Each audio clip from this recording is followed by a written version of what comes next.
Assalamualaikum warahmatullahi wabarakatuh. Perkenalkan, nama saya Alvito Rizky Adifa, tim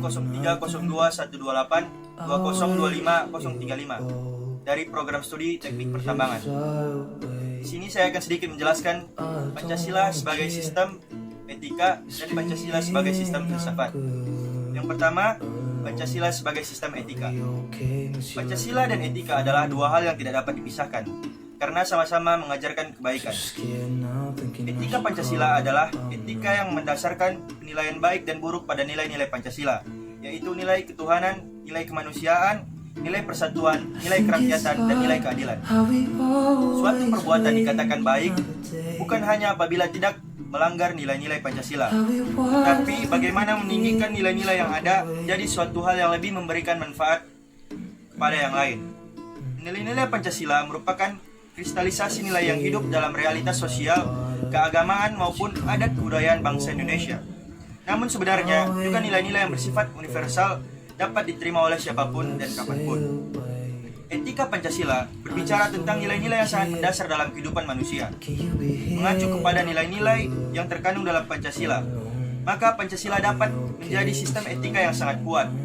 Nilai-nilai yang ada tidak hanya bersifat mendasar, namun juga realistis dan aplikatif.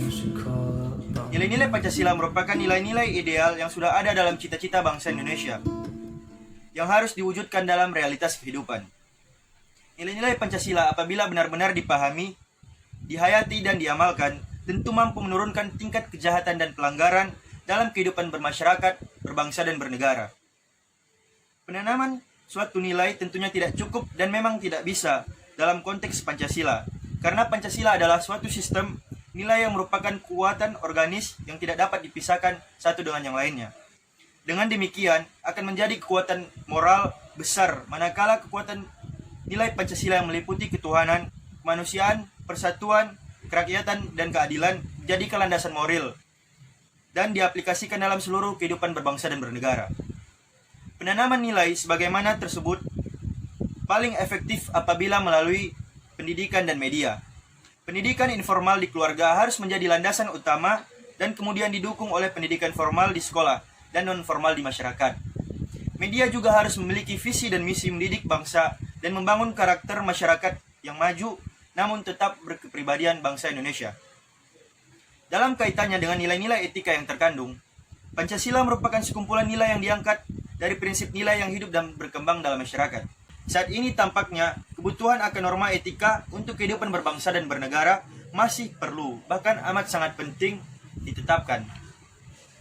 Hal ini terwujud dengan keluarnya ketetapan MPR nomor 6 tahun 2001 tentang etika kehidupan berbangsa dan bernegara, yang merupakan penjabaran nilai-nilai Pancasila sebagai pedoman dalam berpikir dan bertingkah laku yang merupakan cerminan dari nilai-nilai keagamaan dan kebudayaan yang sudah mengakar dalam kehidupan bermasyarakat.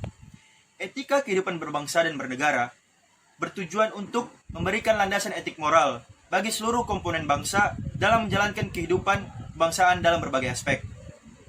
Menentukan pokok-pokok etika kehidupan berbangsa, bernegara, dan bermasyarakat. Menjadi kerangka acuan dalam mengevaluasi pelaksanaan nilai-nilai etika dan moral dalam kehidupan berbangsa, bernegara, dan bermasyarakat. Etika kehidupan berbangsa meliputi sebagai etika sosial dan budaya. Etika ini bertolak dari rasa kemanusiaan yang mendalam dengan menampilkan kembali sikap jujur, saling peduli, saling memahami, saling menghargai, saling mencintai, dan tolong-menolong di antara sesama manusia dan anak bangsa. Selain itu, etika ini juga menghidupkan kembali budaya malu, yakni malu berbuat kesalahan dan semua yang bertentangan dengan moral agama dan nilai-nilai luhur budaya bangsa. Nilai-nilai Pancasila juga merupakan suatu landasan moral etik dalam kenegaraan yang ditegaskan dalam alinea keempat pembukaan Undang-Undang Dasar 1945 bahwa negara berdasar atas ketuhanan yang Maha Esa, kemanusiaan yang adil dan beradab. Konsekuensinya dalam penyelenggaraan kenegaraan antara lain operasional pemerintah negara, pembangunan negara, pertahanan keamanan negara, politik negara, serta pelaksanaan demokrasi segera harus senantiasa berdasarkan pada moral ketuhanan dan kemanusiaan.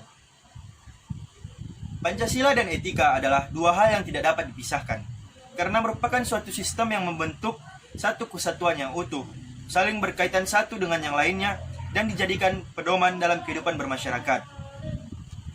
Implementasi Pancasila sebagai sistem etika dapat terwujud apabila pemerintah dan masyarakat dapat menerapkan nilai-nilai yang ada dalam Pancasila dengan mengedepankan prinsip keseimbangan antara hak dan kewajiban.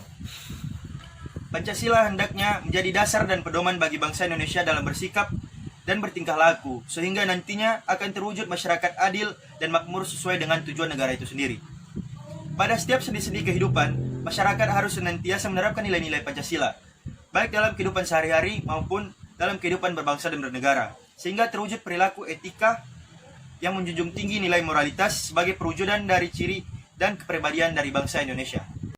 Yang kedua, Pancasila sebagai sistem filsafat. Menurut Ruslan Abdul Ghani, Pancasila adalah filsafat negara yang lahir sebagai ideologi kolektif atau cita-cita bersama seluruh bangsa Indonesia. Hal itu dikarenakan Pancasila merupakan hasil perenungan jiwa yang mendalam yang dilakukan oleh para pendahulu kita, yang kemudian dituangkan dalam suatu sistem yang tepat. Pancasila dikatakan sebagai filsafat karena Pancasila merupakan hasil perenungan jiwa yang mendalam yang dilakukan oleh The Founding Fathers Indonesia, yang dituangkan dalam suatu sistem. Pengertian filsafat Pancasila secara umum adalah hasil berpikir atau pemikiran yang sedalam-dalamnya dari bangsa Indonesia yang dianggap, dipercaya dan diyakini sebagai kenyataan. Norma-norma dan nilai-nilai yang benar, adil, bijaksana, dan paling sesuai dengan kehidupan dan kepribadian bangsa Indonesia. Filsafat Pancasila kemudian dikembangkan oleh Soekarno sejak 1955 sampai kekuasaannya berakhir pada 1965. Pada saat itu, Soekarno selalu menyatakan bahwa Pancasila merupakan filsafat asli Indonesia yang diambil dari budaya dan tradisi Indonesia, serta merupakan akulturasi budaya India atau Hindu-Buddha, Barat atau Kristen, dan Arab atau Islam. Filsafat Pancasila dapat digolongkan sebagai filsafat praktis, sehingga filsafat Pancasila tidak hanya mengandung pemikiran yang sedalam-dalamnya, atau tidak hanya bertujuan mencari, tetapi hasil pemikiran yang berwujud filsafat Pancasila tersebut dipergunakan sebagai pedoman hidup sehari-hari atau way of life, agar hidup bangsa Indonesia dapat mencapai kebahagiaan lahir dan batin, baik di dunia maupun di akhirat. Pancasila memiliki 3 landasan pijak filosofis, yaitu ontologis, epistemologis, dan aksiologis. Dasar ontologis atau hakikat manusia. Sila-sila Pancasila manusia sebagai pendukung pokok sila-sila Pancasila secara ontologis memiliki hal-hal yang mutlak, yaitu terdiri atas susunan kodrat, raga dan jiwa, jasmani dan rohani. Sifat kodrat manusia adalah sebagai makhluk individu dan makhluk sosial, serta kedudukan kodrat manusia sebagai makhluk pribadi, berdiri sendiri dan sebagai makhluk Tuhan yang Maha Esa. Oleh karena kedudukan kodrat manusia sebagai makhluk pribadi berdiri sendiri dan sebagai makhluk Tuhan inilah, maka secara hierarkis sila pertama ketuhanan yang Maha Esa mendasari dan menjiwai keempat sila-sila Pancasila yang lainnya. Pancasila sebagai dasar filosofis negara Indonesia sebagai ontologis pada sila pertama, yaitu hal kebebasan beragama dan menghormati satu sama lain. Pada sila kedua, setiap orang memiliki martabat, HAM, keadilan yang sama. Pada sila ketiga, ada perbedaan tetapi tetap satu rasa kebangsaan Indonesia. Pada sila keempat, sistem demokrasi melalui musyawarah demi tercapainya mufakat untuk menghindari dikotomi mayoritas dan minoritas. Yang kelima, seharusnya tidak ada kemiskinan dalam negara Indonesia merdeka. Dasar epistemologis atau pengetahuan. Sila-sila Pancasila sebagai suatu ideologi, maka Pancasila memiliki 3 unsur pokok agar dapat menarik loyalitas dan pendukungnya, yaitu yang pertama logos atau rasionalitas atau penalarannya, yang kedua pathos atau penghayatannya, dan yang ketiga etos atau kesusilaannya. Dasar epistemologis Pancasila pada hakikatnya tidak dapat dipisahkan dengan dasar ontologisnya. Pancasila sebagai suatu ideologi bersumber pada nilai-nilai dasarnya, yaitu filsafat Pancasila. Terdapat 3 persoalan yang mendasar dalam epistemologi, yaitu pertama tentang sumber pengetahuan manusia, kedua tentang teori kebenaran pengetahuan manusia, ketiga tentang watak pengetahuan manusia. Adapun potensi atau daya untuk meresapkan pengetahuan, atau dengan kata lain, perkataan transformasi pengetahuan terdapat tingkatan sebagai berikut: demonstrasi, imajinasi, asosiasi, analogi, refleksi, intuisi, inspirasi, dan ilham. Dasar aksiologis Pancasila. Aksiologi merupakan cabang ilmu filsafat yang mempertanyakan bagaimana manusia menggunakan ilmunya. Aksiologi adalah istilah yang berasal dari kata Yunani, yaitu axios, yang berarti sesuai atau wajar, sedangkan logos yang berarti ilmu. Aksiologi dipahami sebagai teori nilai. Jujun S. Suri Asumantri mengartikan aksiologi sebagai teori nilai yang berkaitan dengan kegunaan dari pengetahuan yang diperoleh. Menurut John Sinclair, dalam lingkup kajian filsafat, nilai merujuk pada suatu pemikiran atau suatu sistem seperti politik, sosial, dan agama.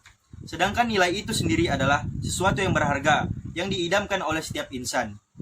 Aksiologi adalah ilmu yang membicarakan tentang tujuan ilmu pengetahuan itu sendiri. Jadi aksiologi merupakan ilmu yang mempelajari hakikat dan manfaat yang sebenarnya dari pengetahuan. Dan sebenarnya ilmu pengetahuan itu tidak ada yang sia-sia kalau kita bisa memanfaatkannya, dan tentunya dimanfaatkan dengan sebaik-baiknya di jalan yang benar pula. Karena akhir-akhir ini banyak sekali yang mempunyai ilmu pengetahuan yang lebih dan lebih dimanfaatkan pada jalan yang tidak benar. Pembahasan aksiologi menyangkut masalah nilai kegunaan ilmu. Ilmu tidak bebas nilai. Artinya, pada tahap-tahap tertentu, terkadang ilmu harus disesuaikan dengan nilai-nilai budaya dan moral suatu masyarakat.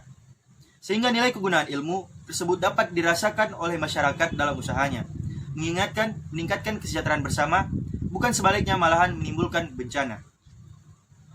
Dari yang telah dijelaskan di atas, Pancasila merupakan kesatuan yang tidak bisa dipisahkan, karena dalam masing-masing sila tidak bisa ditukar tempat atau dipindahkan. Bagi bangsa Indonesia, Pancasila merupakan pandangan hidup bangsa dan negara Indonesia.